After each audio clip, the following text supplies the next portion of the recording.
Hello दोस्तों, आज हम पढ़ेंगे class 12th UP board English में एरर का टॉपिक ग्रामर में ही आता है। और इसमें हमको ऑप्शन प्रोवाइड कराए जाते हैं चार, उनमें से सेंटेंस में किस पार्ट में एरर है, किस वर्ड में एरर है, वो हमको लिखना रहता है। एक छोटा सा टॉपिक है। आज हम 15 से 20 सेंटेंस पढ़ेंगे, उन्हीं में से बोर्ड एग्जाम में रिपीट करता है और काफ़ी आसान सा ये टॉपिक है। आइए देखते हैं कैसे। तो पहला सेंटेंस जैसे दिया गया है, I prefer a pen than a pencil. तो जो आपका टॉपिक है सिंटेक्स करेक्शन ऑफ सेंटेंस, अगर आपको वो बहुत अच्छे से तैयार है तो हम काफ़ी आसानी से सेंटेंस में एरर सर्च कर सकते हैं। देखा जाए, I prefer a pen than a pencil, तो जो प्रेफर होता है और प्रेफरेबल होता है, इसमें पहले से ही कंपैरेटिव डिग्री का फोर्स होता है। तो इसका तो कंपैरेटिव नहीं बनेगा, मोर प्रेफरेबल या मोर प्रेफर, और इसके साथ में देन न लगा करके क्या लगाया जाता है, टू लगाया जाता है। तो इस सेंटेंस में एरर क्या है, सही करके नहीं लिखना है, वो तो सिंटेक्स है। एरर जिस पार्ट में है हमको वो बताना है। तो एरर यहाँ पर कहाँ है, देन, देन ना होकर के यहाँ क्या होगा, टू। तो ऑप्शन इसका राइट हो जाएगा थर्ड, जो कि क्या है, देन, देन पार्ट में एरर है। क्लियर। फिर क्वेश्चन नंबर सेकंड दिया गया है, I congratulate you for your success. Sentence ऐसे देता है, इसके बाद में कहता है which word in this sentence is an error. इस सेंटेंस में किस वर्ड में एरर है। तो मैंने कहा I congratulate you for your success. Congratulations हो गया, बधाई देना हो गया, शुभ मुहूर्त हो गया, सफलता हो गया, असफलता हो गया, फेल्योर एंड सक्सेस, इन सब के साथ प्रीपोजिशन फिक्स्ड रहती है, जो कि है ऑन। क्या होता है, ऑन। तो यहाँ पर जो मिस्टेक है वो क्या है, फॉर। तो ऑप्शन दिए गए हैं, किस पार्ट में एरर है, सक्सेस, कॉन्ग्रेचुलेट, फॉर यू। तो यहाँ पर राइट आंसर हो जाएगा फॉर, फॉर में एरर है। क्लियर। यहाँ पर होना चाहिए था ऑन। फिर दिया गया, Rohit had gone before his father comes. ये बहुत इंपॉर्टेंट है, इसके आने की संभावनाएं बहुत ज़्यादा हैं। तो इसको हम कैसे समझें। आप एक सेंटेंस पढ़े होंगे बिफोर और आफ्टर के कंडीशनल सेंटेंस, कि डॉक्टर के आने के पहले पेशेंट मर चुका था, मेरे जाने के बाद ट्रेन आई थी। तो जो सेंटेंस होते हैं इसमें ऐसे रहता है, पहले और बाद। काफ़ी आसान सा है, इसको समझें अगर तो पहले के लिए हम यूज़ करते हैं क्या, बिफोर, और बाद के लिए हम यूज़ करते हैं क्या, आफ्टर। तो अगर इस सेंटेंस में बिफोर दिया गया है तो बिफोर का मतलब ये हैज़, हैव या फिर हैड। यहाँ पर होगा ये इसके साथ वर्ब की थर्ड फॉर्म। क्या होगा, वर्ब की थर्ड फॉर्म। बचे हुए सेंटेंस में होगा वर्ब की सेकेंड फॉर्म। तो अगर पहले लिखा है तब हैड प्लस वर्ब की थर्ड फॉर्म पहले, सेकेंड फॉर्म बाद में। अगर यहाँ बाद में लिखा है तो ये हैड प्लस वर्ब की थर्ड फॉर्म बाद में हो जाएगी और वर्ब की सेकेंड फॉर्म हो जाएगी पहले। तो देखिए यहाँ पर बिफोर दिया गया है, इधर है हैड प्लस वर्ब की थर्ड फॉर्म।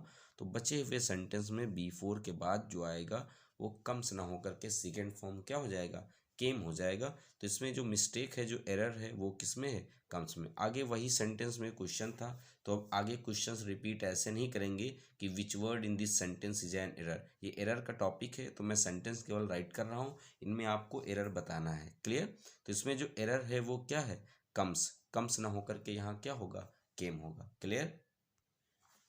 नेक्स्ट है, ऑलवेज स्पीक अ ट्रूथ। बहुत इंपॉर्टेंट है और ये प्रीवियस ईयर के बोर्ड एग्जाम में आया हुआ है। ऑलवेज स्पीक अ ट्रूथ नहीं होगा, बल्कि always speak the truth. Clear. तो यहाँ पर मिस्टेक क्या है, आ हो जाएगा। Mohan is more taller than Ram. तो आपने डिग्री ऑफ कंपेरिजन पढ़ा होगा, उसमें जैसे टॉल पॉजिटिव डिग्री, कंपैरेटिव होता है टॉलर, सुपरलेटिव होता है टॉलेस्ट। तो ये सिंगल सिलेबल होते हैं। सिंगल का मतलब जो एक ही बार में जिसमें माउथ ओपन हो, जैसे टॉल, बिग। जबकि ब्यूटीफुल, वंडरफुल, इनको बोलो तो एक बार से ज़्यादा में होता है, इसलिए डबल सिलेबल या मोर देन वन सिलेबल होते हैं। तो ये टॉल का टॉलर ऑलरेडी बन जाएगा कंपैरेटिव डिग्री, जैसे बिग का बिगर, टॉल, स्मॉल, स्मॉलर। तो इसके आगे मोर लगाने की कोई ज़रूरत नहीं है। तो इसमें एरर कहाँ पर है, इस पार्ट में। तो इसका ऑप्शन हो जाएगा क्या, ए, मोर में एरर है। क्लियर। इसको हटा देंगे, आंसर होना चाहिए था Mohan is taller than Ram. ठीक है ना। फिर दिया गया है one should do his duty. One of the most important questions सबसे इम्पोर्टेंट यही है, पेपर में कहिए तो यही आ सकता है। जैसे कि वन के साथ में अगर प्रोनाउन लगाए हैं तो उसका पजेसिव फॉर्म भी जो होना चाहिए था वो क्या होगा, वंस। तो दोस्तों एक पार्ट में ऑप्शन दे देगा वन, वो मत सही करिएगा। इसमें कह रहा है एरर कहाँ पर है, तो अगर यहाँ ही होता तो ये हिज होता, ये वन है तो यहाँ क्या होना चाहिए था, वंस। तो एरर किस पार्ट में है, हिज में, तो इसका ऑप्शन हो जाएगा क्या, हिज हो जाएगा। क्लियर। फिर दिया गया ही रन्स वेरी फास्टली, एक तो वेरी दिया गया है इस एडजेक्टिव के पहले, तो फास्टली ना होकर के यहाँ फास्ट होना चाहिए, तो आंसर बनना चाहिए था ही रन्स वेरी फास्ट, लेकिन लिखा है फास्टली, तो एरर जिस पार्ट में है वो क्या है, फास्टली है, तो एरर क्या बन जाएगा, फास्टली हो जाएगा। नेक्स्ट है although he was poor but he was honest. दोस्तों सेंटेंस में जो एरर रहता है वो बहुत ही बेसिक सा टॉपिक है, अगर हमें सिंटैक्स और सिंथेसिस अच्छे से लर्न और प्रिपेयर है, तैयार है, तो हम सेंटेंस एरर काफ़ी आसानी से कर सकते हैं। जैसे अगर हम कॉम्प्लेक्स सेंटेंस पढ़े हों, कंट्रास्ट जिसमें यूज़ करते थे, तो अल्दो जो दिया जाता था तो इसके साथ में याद होगा आपको, अल्दो लगाते थे तो दूसरे सेंटेंस को जोड़ने के लिए या तो हम कॉमा का उपयोग करते थे या फिर यट लगाते थे। क्लियर। तो अल्दो ही वाज पुअर, यहाँ होना चाहिए था यट या कॉमा, ही वाज ऑनेस्ट, लेकिन यहाँ दिया क्या गया है, बट, तो जो सेंटेंस में एरर है वो क्या है, बट, यहाँ बट ना होकर के होना चाहिए था यट या फिर कॉमा का यूज होना चाहिए था। ईच ऑफ दीज स्टूडेंट्स है, डिस्ट्रीब्यूटिव आपने पढ़ा होगा प्रोनाउन, तो डिस्ट्रीब्यूटिव में ईच, एवरी, इधर, नीदर, ये सब सिंगुलर होते हैं, वर्ब इनके साथ क्या आती है, सिंगुलर वर्ब यूज की जाती है। तो ईच ऑफ दीज स्टूडेंट्स तो रहेगा, लेकिन यहाँ हैव ना हो करके हैज़ होना चाहिए था, तो यहाँ पर जो एरर है वो क्या हो जाएगी, हैव हो जाएगा। क्लियर, क्योंकि ईच, एवरी, इधर, नीदर के साथ सिंगुलर वर्ब आनी चाहिए। बी केयरफुल लेस्ट, बहुत ही इंपॉर्टेंट है लेस्ट। कॉम्प्लेक्स सेंटेंस में एक था पर्पस बताने वाला, पर्पस में आता था सो डैट या फिर आता था लेस्ट, और याद रखिए अगर लेस्ट होता है तो उसके साथ हमेशा और हमेशा दूसरी क्लास में जो हम यूज़ करते हैं, विल यूज़ ओनली शुड, क्या लगाते हैं, शुड केवल लगाते हैं। तो आंसर होना चाहिए था be careful lest you should fall into a pit, pit का मतलब गड्ढा। तो यहाँ पर करेक्शन क्या करना था, डोंट हटाना था, तो एरर किस पार्ट में है, डोंट में है, so the right option is third, don't में एरर है। क्लियर। फिर दिया गया this is the same man who met me yesterday, this is the same man, याद होगा आपको कि जब सेम दिया जाता है तो उसके साथ में जब ये रिलेटिव प्रोनाउन के तौर पर जो हु दिया गया है, यहाँ हु ना होकर के सेम के साथ में क्या आता है, एज आता है, तो ऑप्शन होना चाहिए था this is the same man as met me yesterday. Clear. तो यहाँ पर ऑप्शन आपका जो है ये हु, इस पार्ट में क्या है, एरर है। नेक्स्ट है he is the member of an union, अगर आपने सिंटेक्स पढ़ा हो उसमें था syntax of article A an और द, तो अगर हम पढ़ें तो जो वावेल होता है वो हमको इंग्लिश का वावेल नहीं देखना बल्कि हिंदी का। इफ़ सब्जेक्ट इज सिंगुलर और जो वावेल है वो साउंड हिंदी का स्वर दे, आ से लेकर के ये छोटा बड़ा आ छोटी ई से लेकर के जो हिंदी के स्वर होते हैं, अगर उनकी साउंड देता है तो हम एन का उपयोग करेंगे सिंगुलर नाउन के साथ। अदरवाइज भले ही वो ए ई आई ओ यू लिखा हो, लेकिन अगर उसकी साउंड सिंगुलर नाउन होना चाहिए और उसके बाद में जो ये दिया गया है उसकी जो साउंड है वो अगर कॉन्सोनेंट है, क्या है, कॉन्सोनेंट, तो हम लगाते हैं आ का उपयोग करते हैं भले ही वो वावेल लेटर से लिखा हो। जैसे he is the member of an union, क्या दिया गया, he is the member of an union. तो देखो अगर यहाँ पर देखा जाए जो यूनियन है तो इसमें ये या निकल रहा है, यूनियन में या आ रहा है, जबकि यह हमारा ये हिंदी का स्वर नहीं है, इसीलिए यहाँ पर एन नहीं होगा, तो ऑप्शन में एरर कहाँ है, एन पार्ट में हो जाएगी। क्लियर।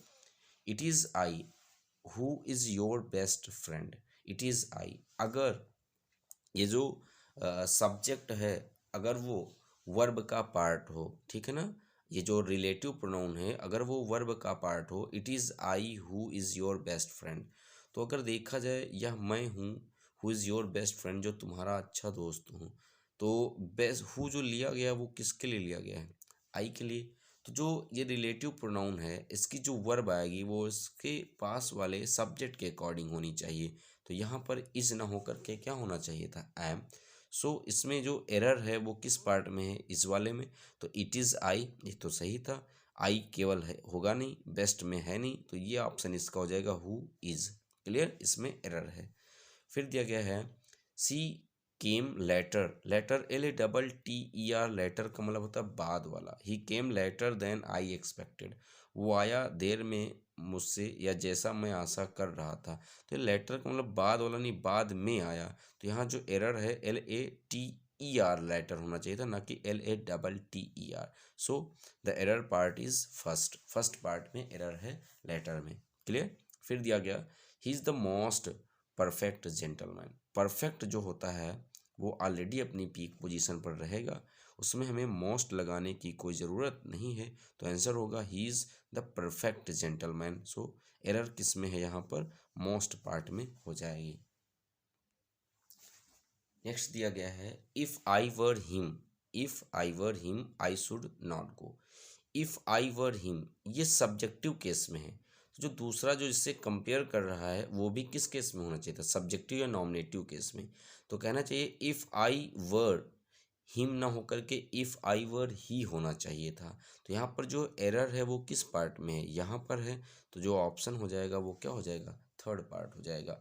फिर देखा ही enjoyed in the party, insert a word. देखो इसको क्वेश्चन थोड़ा घुमाया है इन्होंने, कहा ही इंजॉयड इन द पार्टी, ये क्वेश्चन से इतना। फिर कहा इंसर्ट अ वर्ड, आप एक वर्ड इसमें इंसर्ट प्रवेश कराइए आफ्टर द वर्ब, किसके बाद, वर्ब क्या है इंजॉयड के बाद कोई एक ऐसा वर्ड लाइए to make this sentence correct, जिससे सेंटेंस करेक्ट हो जाए। और आपको ऑप्शन इन्होंने दिया मी, हिमसेल्फ, समवन और ऑल।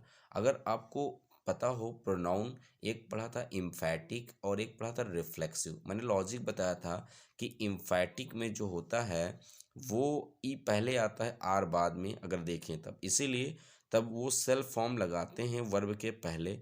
और अगर रिफ्लेक्सिव लिखना हो तो सेल्फ फॉर्म लगाते हैं वर्ब के बाद। और इसने कहा कि हमें वर्ड लगाना है लेकिन वर्ब के बाद, और जिससे सेंटेंस बन जाए।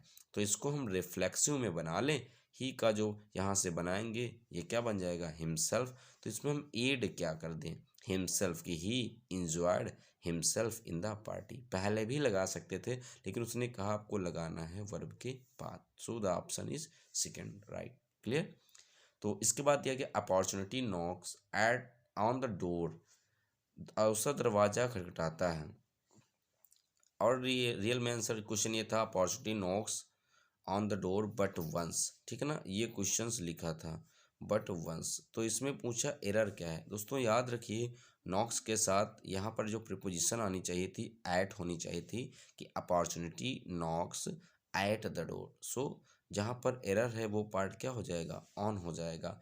फिर दिया गया ही इज़ द MLA। अभी मैंने बताया था कि वावेल कि अगर साउंड देता है भले वो कॉन्सोनेंट दिया गया हो, तब वहाँ पर एन लगाते हैं सिंगुलर नाउन के साथ, ठीक है, नाउन या प्रोनाउन के साथ। दिया गया ही इज़ द MLA। तो अगर MLA देखें मेंबर ऑफ लेजिस्लेटिव असेंबली, तो इसको अगर हम लिखें तो ये बनेगा एम, ये ए स्वर है और ये सिंगुलर है, तो इसीलिए सिंगुलर सब्जेक्ट है। हम यहाँ पर दा ना लगा करके लगाएंगे एन, कि ही इज़ एन MLA। तो एरर किस पार्ट में है, इस पार्ट में है। So the option is second, option क्या हो जाएगा, सेकेंड। तो दोस्तों और कौन से इंपॉर्टेंट क्वेश्चन बन सकते हैं, जैसे आपने सिंटेक्स पढ़ा होगा, कैटल लिखा होता है ना कि कैटल्स लिखा होता है, कैटल प्लूरल होता है, तो ये एरर करवा सकता है। सीप से लिख सकता है, बल्कि सीप होता है सिंगुलर में भी और प्लूरल में भी। वर्ब करेक्शन करा सकता है, जिससे देगा कि ऐसे दे सकता है cattle is grazing in the field, तो कैटल इज नहीं होगा बल्कि कैटल आर होगा, क्योंकि कैटल प्लूरल होता है। न्यूज़ जो है हमेशा सिंगुलर होता है, हो सकता है दे दिस न्यूज़ आर करेक्ट, तो वहाँ पर दिस न्यूज़ इज करेक्ट होना चाहिए। एरर हो जाएगा किसमें, हो जाएगा आर में। इस टाइप से सिंटेक्स से भी बहुत सारे क्वेश्चन इंपॉर्टेंट बनते हैं। तो दोस्तों कमेंट बॉक्स में लिखकर ज़रूर बताइए कैसा लगा ये एरर का टॉपिक। मिलते हैं हम लोग नेक्स्ट वीडियो में। Thank you.